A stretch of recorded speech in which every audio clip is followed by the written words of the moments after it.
And why did I really get the answer like right there easily? So I said, it's really me working on myself, learn to be present to my patient. I learn to be here for my patient. I learn to be quiet for my patient. But in order for me to hear the patient, I got to quiet my mind. I got to turn my ego down. I got to turn my fear down. So it's my work, doing my inner work. Now I get to see the patient. I get to hear the person. I get to sense the patient. So we always about my mentors like, oh, we want to make the world a better place. We want to do all this. Great, but how is this house? So the more that I evolve, the more that I meditate, the more that I work on myself, now I could tell the patient, hey, I am healed, I am whole. Now the authenticity comes through. Now I could really say that I believe in what I do. If not, it's just talk. So the more that I work on myself, the more that I can help the patient. And I think the patients understand, the kids understand. It's like all of us walk into a room or somebody come into a room, you're like, oh my God, the energy is dark.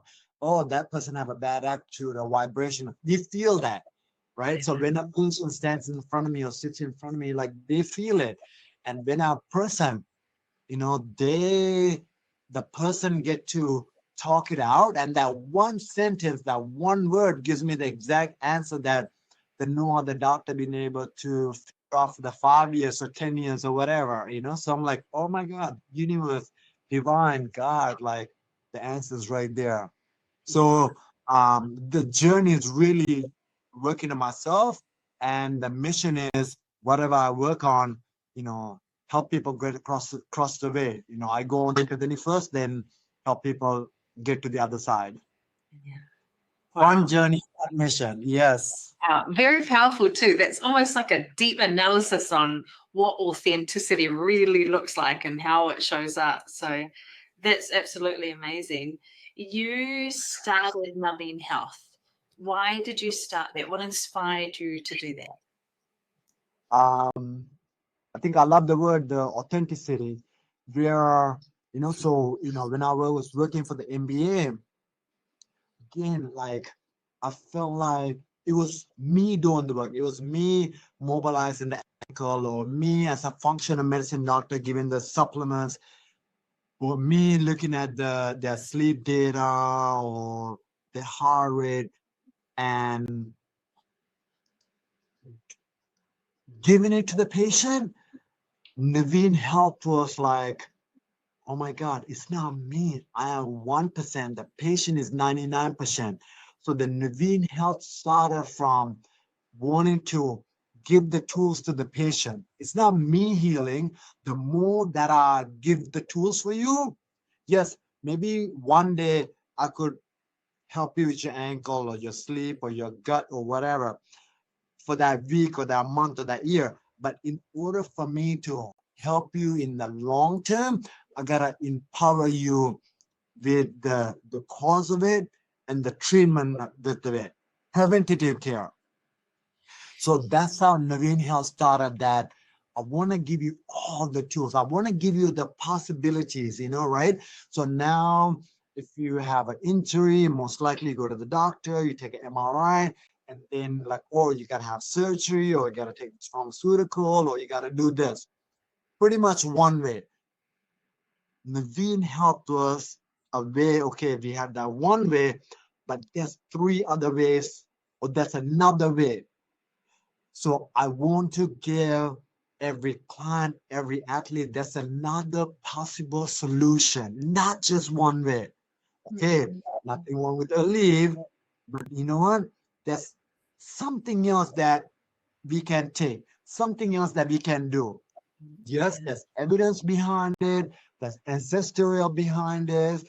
Also, we can do n equals one. We can treat you, and we can check you.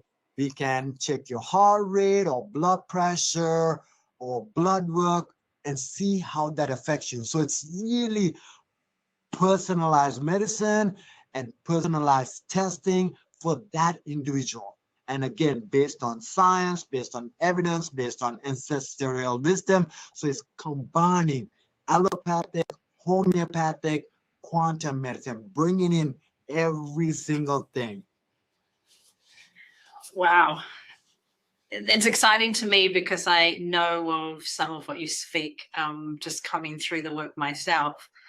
I'm concerned as a mother that the knowledge and information that you want to share so passionately isn't so readily available without a lot of time and money.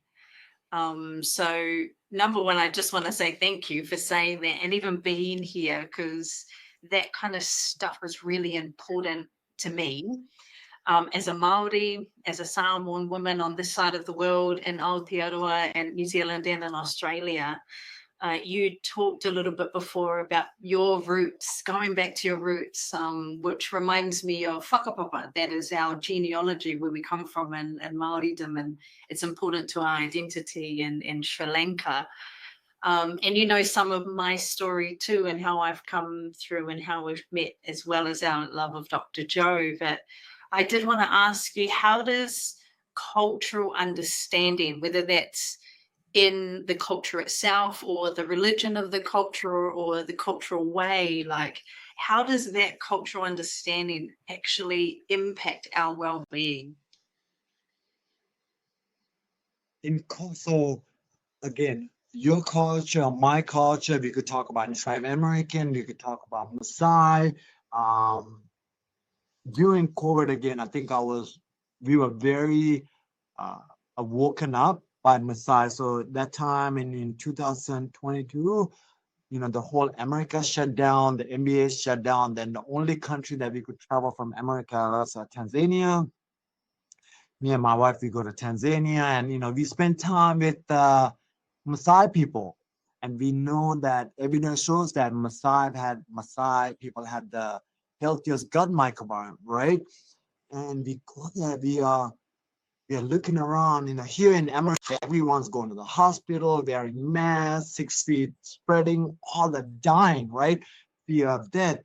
And this culture in Tanzania, they're thriving.